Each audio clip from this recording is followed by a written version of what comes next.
R9 versus Panigale V2. This is the new Supersport matchup that everyone's talking about. Both of these bikes are new interpretations of the classic Supersport formula, but they're slightly more comfortable, they make more accessible torque, and they're still fun enough to ride on road and track. And I think they look pretty cool. They're designed to appeal to a new generation of rider that wants to go fast, but also to old heads like me who are speed freak degens. In today's video, I'm gonna give you the complete rundown on both of these bikes and let you know which one's right for you. I'm gonna talk through all the specs, tell you some in-depth secrets that may sway your decision, ride them both on road, and then render a final verdict. Let's start with the numbers.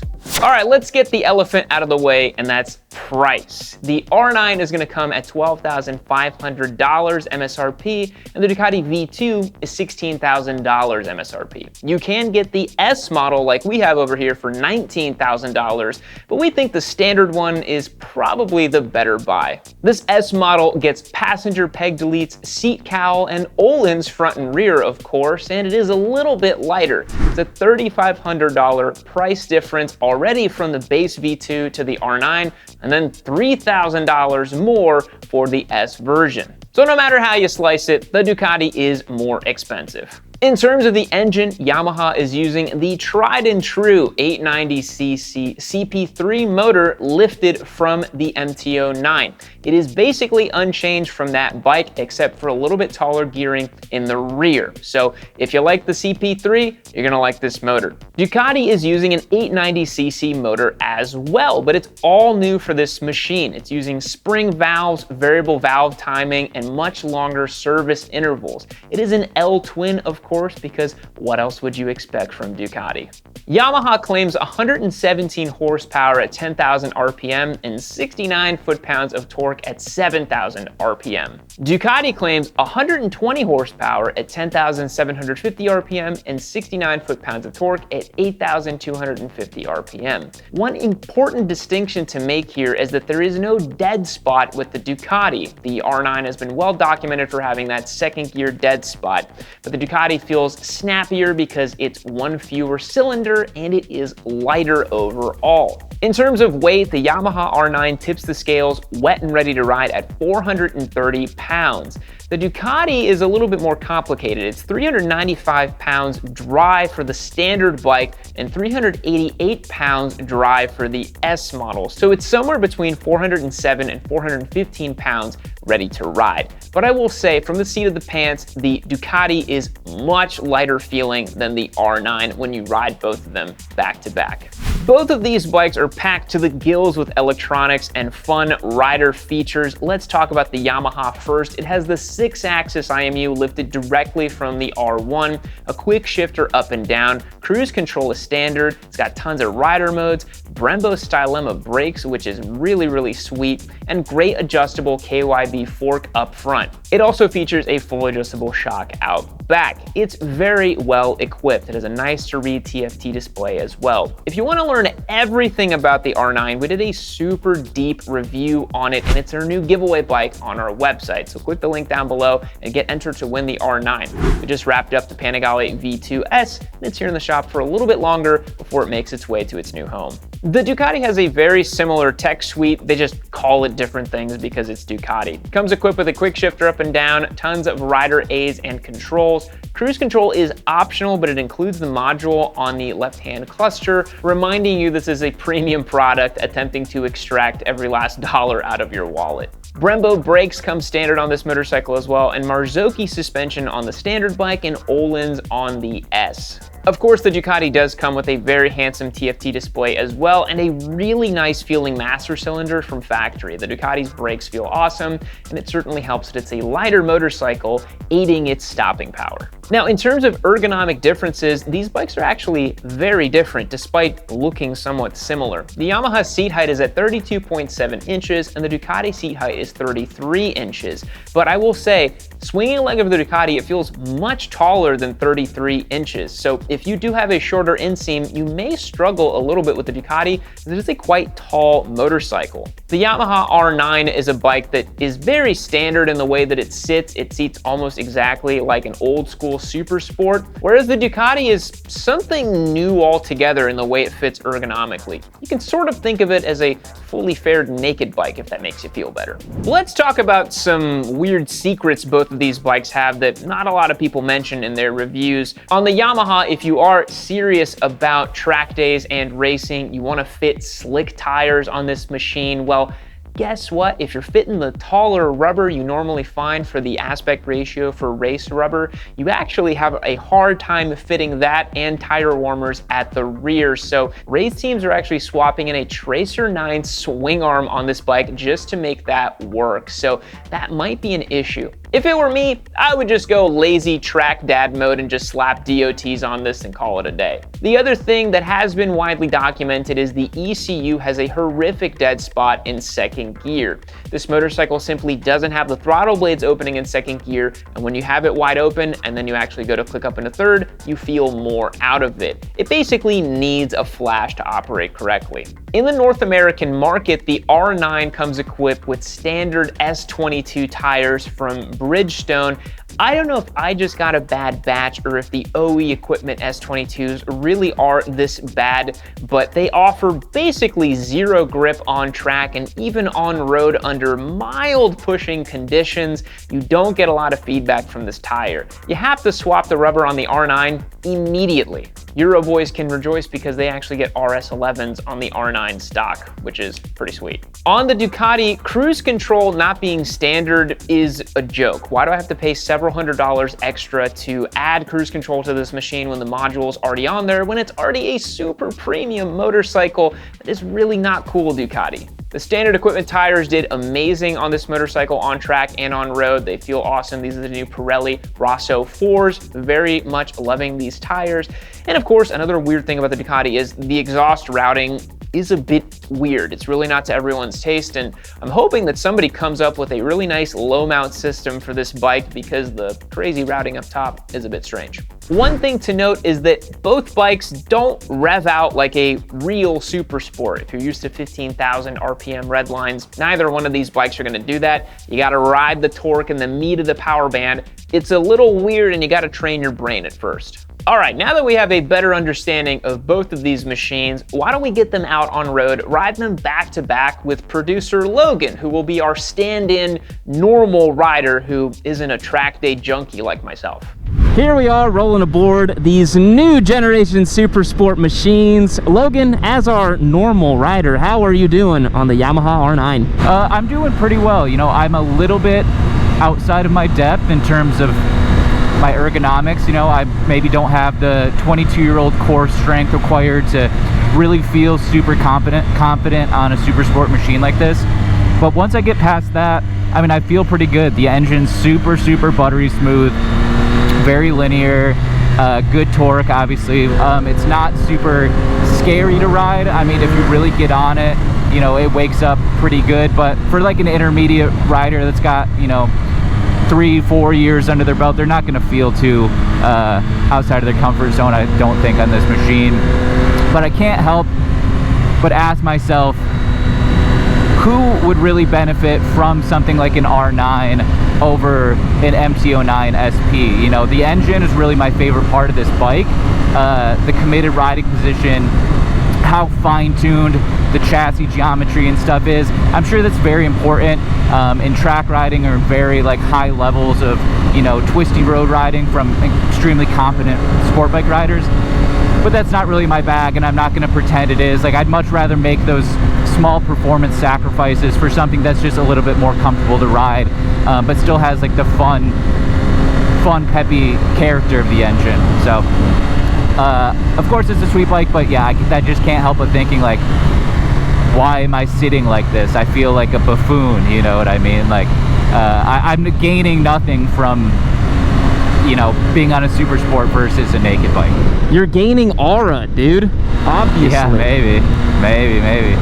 It obviously looks cooler than an MT-09 SP. We have to give it that. But yeah, I agree. You know, the R9 ultimately, to me, it does deliver so much that the R6 used to. The ergonomics, the vibe, the Supersport energy. It's just, they just shoehorned a bigger 3-cylinder motor into it that just makes a wallop more torque than the R6 could have ever dreamed to. But it's super interesting riding the Panigale V2S back-to-back with the R9, because this motorcycle remains an enigma. It remains this bizarre thing that doesn't really fit a category, defies a lot of expectations. It's super comfortable to ride, yet ultra lightweight, yet ultra precise mid-corner. You had kind of mentioned to me that the V2S feels like a mutant that's evolved perfectly to its environment, you know, and I really do agree with that. It's this bike that, to me, man, like, what does this thing not do other than come at a pretty low price point? Yeah, it's like the V2S has clearly at one point been derived and distilled down from like Ducati racing technology, but it's a bike that's like been bred and evolved to adapt to street riding and more like civilian levels of riding. You know, that's like the biggest difference I feel between that and this, is the R9 still makes very few concessions about being a super sport compared to something like the V2S. Yeah, it's a bit old school. Why don't we swap and then we'll keep talking a little bit? Yeah, sounds good.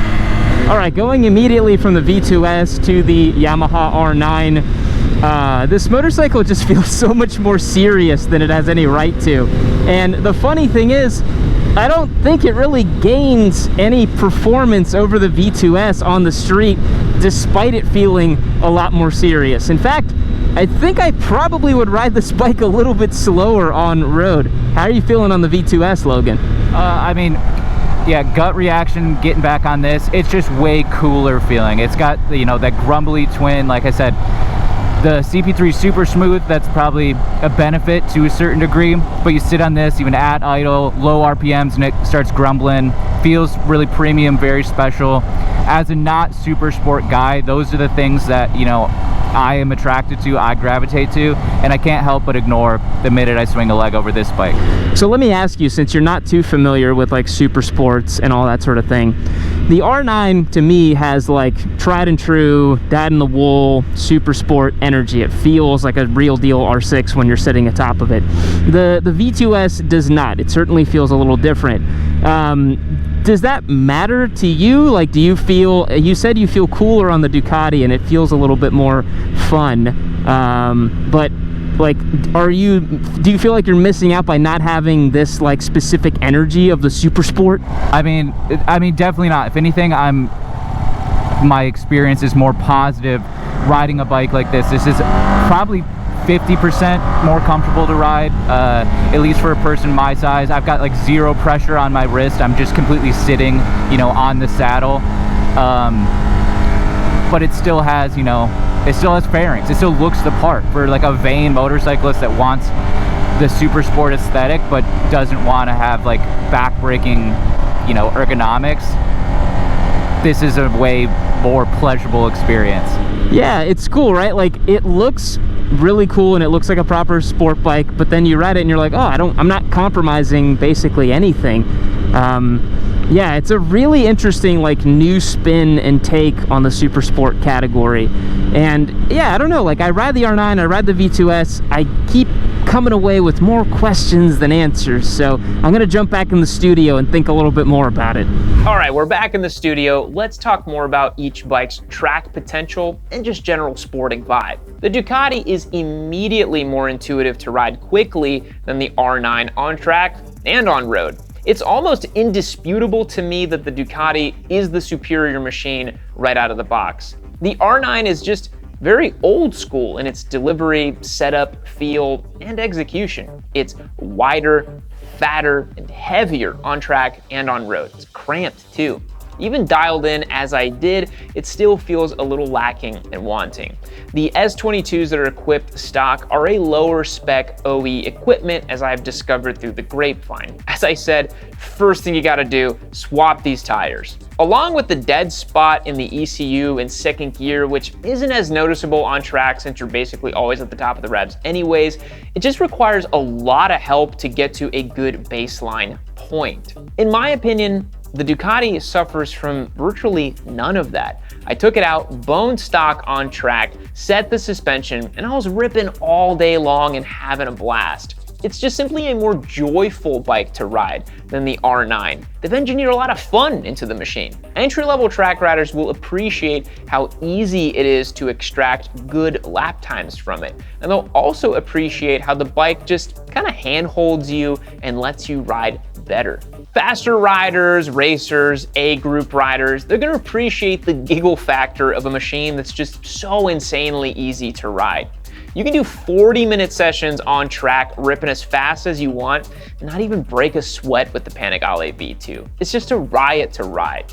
And you can embarrass much faster motorcycles if you know what you're doing. Ask me how I know. Let's wrap this up, shall we? The Ducati Panigale V2S is a more interesting new take on the supersport genre. It's more fun to ride. It doesn't feel stuck in the past, and it's just more exciting. But the Yamaha R9 is a very well executed last-gen supersport with a naked bike engine and a bit more tech. If cost is extremely important to you, obviously the R9 represents better value from a pure MSRP perspective. But in my opinion, the Ducati is a better bike to ride on road and track right out of the box. Even though the Ducati is more expensive up front, I would still prefer to ride it nearly every time. I rode both bikes today and I wanted to be on this one more often. The V2S is substantially lighter and it feels like it. The weight is a huge deal. The Panigale feels effortless, light, and fun. The Yamaha R9 feels like it wants to be a big, burly, serious bike. The standard V2S is 16 grand. If you want to skip Olin suspension in the front and rear, seat cowl, and passenger pegs. Standard R9 is 12.5, so the V2 is $3,500 more. That's not nothing, I get it. But consider this, the R9 takes way more effort and money to get truly track ready. You can't even fit slick tires on it with the proper size without having fitment issues with warmers. Swapping swing arms is almost required.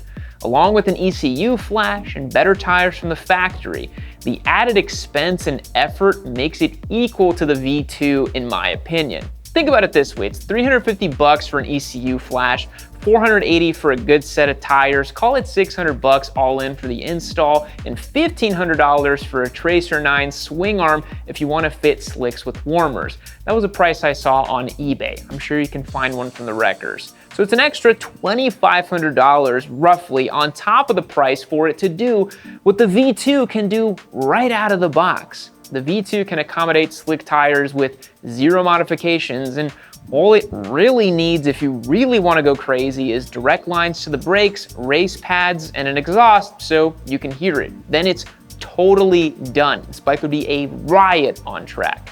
Yamaha's found itself in a strange pickle with the R9. It's a motorcycle that is attempting to be something new while trying very hard to be something old. It is a parts bin motorcycle, borrowing things from Yamaha's catalog and using a frame that, yes, it is different from the MT-09, is based heavily upon it. The engine is also completely unchanged other than gearing. You end up with a sort of dissonant experience that you don't get with the Panigale, which was a clean slate design from the ground up with an all-new engine made it to this chassis specifically for this application. Ducati is a race bike company, so every bike they make has race bike DNA, whether they want to or not. And when they decide to make a new interpretation of a supersport that's supposed to be comfortable and fun, it's still tremendously good to ride on track, and it's fun as hell on road. It's just easier, more intuitive, and a better bike. The only downside is that it costs more than the R9. But I think given that the R9 requires quite a bit to get truly good, the added expense is worth it for that turnkey fun. The Panigale V2S feels like a more interesting spin on the supersport category, whereas the R9 really does just feel like a fat R6 with a super torquey engine. If that's what you want, that's totally fine. The R9 will probably feel more natural to die-hard super sport guys. But if you ask me, I truly would much rather own a Panigale V2 or V2S. Thanks so much for checking out today's video. I truly do appreciate it. This R9 is up for grabs on our website, gamingnew.co. Click the link down below and find out how you can get entered to win. Panigale V2S is going to its new winner very soon. If you want to keep watching some more content, we did an amazing review of the Yamaha R9. We went as in-depth as we possibly could. So if you want more information about this machine, click the video right over here. Thanks so much for checking out today's episode. I truly appreciate it. We'll catch you in the next one. See you later.